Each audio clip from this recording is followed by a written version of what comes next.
Bharatiya Janata party और प्रधानमंत्री नरेंद्र मोदी वह फिर सत्ता में आ रहे हैं और हैट्रिक भारत सरकार के प्रधानमंत्री बन रहे हैं। मैं दिनेश श्रीवास्तव, आप देख रहे हैं आपका अपना एडी लाइव। जमशेदपुर लोकसभा क्षेत्र के विद्युत वरण महतो भी हैट्रिक लगा रहे हैं और इसका अगर श्रेय जाता है तो वहाँ के बीजेपी के तमाम कार्यकर्ता। लेकिन हम अनिल मोदी जी से बात करना चाहते हैं कि इस बार बहुत अधिक र्यूमर था कि सत्ता परिवर्तन होने वाला है, 5 साल 10 साल हो गया, इस बार विद्युत दान नहीं आएंगे।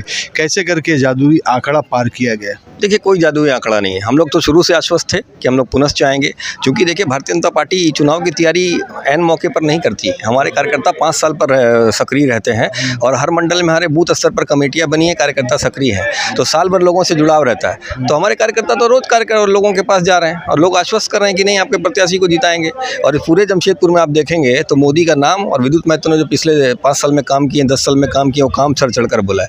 जब नाम और काम सर चढ़कर बोलता है तो इसी तरह के रिजल्ट आते हैं। हम पूर्ण रूप से आश्वस्त थे कि पिछले बार का जो है उसको भी पार करेंगे और मोटा मोटी मुझे लगता है जब फाइनल परिणाम आएगा तो पिछले बार का जो हम लोगों का मार्जिन था 3.5 लाख के आसपास, उसमें हम लोग पहुंचने का काम करेंगे। सबसे अधिक किस क्षेत्र में वोट मिला, ग्रामीण में कि शहर में? देखिए, दोनों में बराबर वोट मिले। पिछले बार पूर्वी विधानसभा में हम लोग 1,05,000 से ज़्यादा से हम लोग ने लीड ली थी। इस बार भी वही आंकड़ा है। सबसे बड़ी बात है, जो विपक्षी प्रत्याशी जिस विधानसभा का प्रतिनिधित्व करता है उस विधानसभा से हमें 35,000 की लीड मिली है। सारे विधानसभा में हमारे एक भी विधायक नहीं और 6 विधानसभा में हम लोगों को लीड मिली है। तो निश्चित तौर से ये प्रत्याशी की लोकप्रियता का परिणाम है और सारे देवतुल्य कार्यकर्ताओं को मैं प्रणाम करता हूँ जिनकी मेहनत सर चढ़कर बोल रही है। कल्पना सोरेन भी जमशेदपुर में 2 जगह उनका कैंपेनिंग हुआ, पोटमदा में हुआ, माड़ागोड़ा में नहीं आ रहे, लेकिन उन्होंने आया। क्या उससे कुछ इफेक्टेड हुआ यहाँ पर? 0/0 इफेक्ट हुआ। देखिए, आप किसी को भी स्टार प्रचारक बोल दीजिए तो दिल में, जनता के दिल में नहीं जगह बनाता। अरे, स्टार प्रचारक बनने के लिए जनता का काम करना पड़ता है। कोई को ला के थोप दीजिएगा तो नेता नहीं बन सकता। कल्पना सोरेन एक थोपी हुई नेता है, जो एक परिवार के राजवंश को चलाने के लिए अगली पीढ़ी के रूप में कल्पना सोरेन को स्थापित करने का प्रयास किया जा रहा है, जिसके निश्चित तौर से जमशेदपुर की शहरी जनता, जमशेदपुर की समझदार जनता कभी मानने को तैयार नहीं है। नेता तो जमीन से उठकर आता है, जैसे विद्युत वरण महतो जमीन पर जिन्होंने काम किया, अपने पसीने से अपनी पहचान बनाई और जनता के बीच में नायक के रूप में उभरे। अनिल मोदी जी, बहुत अधिक एक्सपीरियंस है, आपसे सवाल करने में मज़ा भी आता है क्योंकि कुछ ना कुछ अच्छा आउटपुट निकलता है।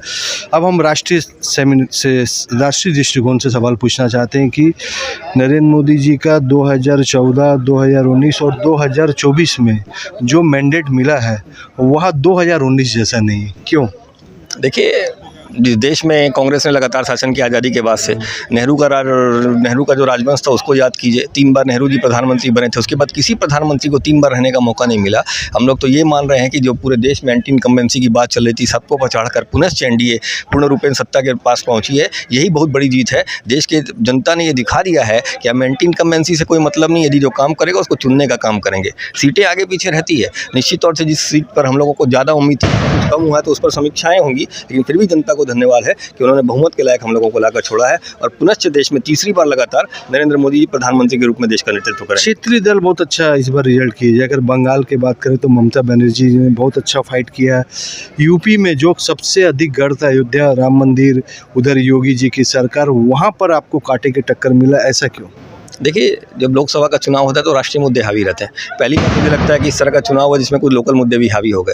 कहीं ना कहीं इसमें हम लोग भी सोचते हैं कि इस तरह का कैसे परिणाम आया या इस तरह के मुद्दे कैसे हावी हो गए। निश्चित तौर पर इसमें हम लोग समीक्षा करेंगे और जो भी अगर गलतियाँ हुई है निश्चित तौर पर उसका काम करने का, मंथन करने का काम पार्टी करेगी। विद्युत वरण महतो जी 3 बार जीते हैं, क्या इस बार मंत्री बन सकते हैं? निश्चित तौर से जमशेदपुर के लाखों कार्यकर्ताओं की जो जनता है, 18 लाख 20 लाख जनता, सबकी मांग है कि विद्युत महतो जैसा कर्मठ और ज़मीन से जुड़ा हुआ व्यक्ति यदि मंत्री बनेगा तो निश्चित तौर से एक गरीब जो किसान है, जो गरीब है, जो छात्र है, जो महिला है, जमशेदपुर का प्रत्येक नगरवासी गौरवान्वित होगा। और हम सबकी ये शुभकामनाएँ हैं और हम सबको आशा है कि निश्चित तौर से ये विद्युत वरण महतो जी मंत्री बनकर देश की सेवा करने का काम। भारतीय जनता पार्टी और Congress party, Bharatiya Janata party NDA की तरफ से और उधर कांग्रेस पार्टी इंडिया अलायंस की तरफ से, दोनों की रणनीति सही थी। भारतीय जनता पार्टी कोई स्टेट में अगर हारती है तो वह दूसरे स्टेट में उसको कवर करती है और यही कारण है कि 2024 में उनको अच्छा बढ़त मिला। लेकिन इंडिया अलायंस की अगर बात करते हैं तो दूसरा स्टेट में कवर करते हैं, लेकिन जो उसकी वर्तमान सीट है उसको बचा नहीं सकते। तो ये रणनीति का पार्ट था। भारतीय जनता पार्टी एनडीए की तरफ से और उधर इंडिया अलायंस अलायंस की तरफ से कांग्रेस पार्टी दोनों ने अच्छा काटे की टक्कर किया है, लेकिन सरकार भारतीय जनता पार्टी यानी एनडीए की सरकार बन रही है और यह हैट्रिक है। और हमें लगता है कि प्रधानमंत्री जवाहरलाल नेहरू के बाद नरेंद्र मोदी जी पहले बार तीसरी बार प्रधानमंत्री बन रहे हैं और तमाम भारतवर्ष के जितने भी कार्यकर्ता है भारतीय जनता पार्टी के लिए खुशी है। और हमें लगता है कि 400 लेकिन नहीं है। निश्चित तौर से देखिए 400 का तो जब भी कोई लड़ता है, एक निर्दलीय प्रत्याशी लड़ता है जिसको 1000 वोट नहीं आते, वो जीत का दावा कर देता है लोकसभा में। तो निश्चित तौर से एक लक्ष्य लेकर हम लोग चलते हैं। लक्ष्य तो हमेशा बड़ा होना चाहिए, तब आप जो एक्चुअल लक्ष्य उस तक पहुंचेंगे। तो 400 का लक्ष्य हम लोग लेकर चले थे, सत्ता तक हम लोग पहुंचे हैं। ये तो एक रणनीति होती है पार्टी की और निश्चित तौर से हम लोगों ने अच्छी रणनीति पर काम किया। अब की बार 400 पर हमने नहीं कहा, जनता ने कहा। जिस सभा में मोदी जी गए, अमित शाह गए, देखिए जनता बोलती थी अब की बार 400 पार।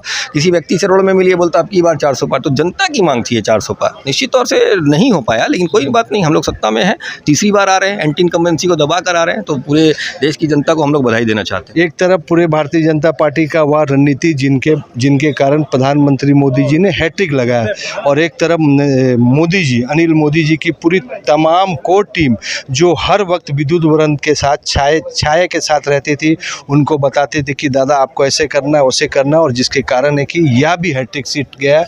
और हमें लगता है कि भारतीय जनता पार्टी के लिए या जमशेदपुर ऑलरेडी रिजर्व सीट में हो सकता है क्योंकि जमशेदपुर का एक तो जो गढ़ है वह उसमें सक्सेस किया है। एडी लाइव वीडियो को लाइक कीजिए, चैनल को सब्सक्राइब कीजिए। एडी लाइव को पूरी टीम को और से सभी को धन्यवाद। जोहार।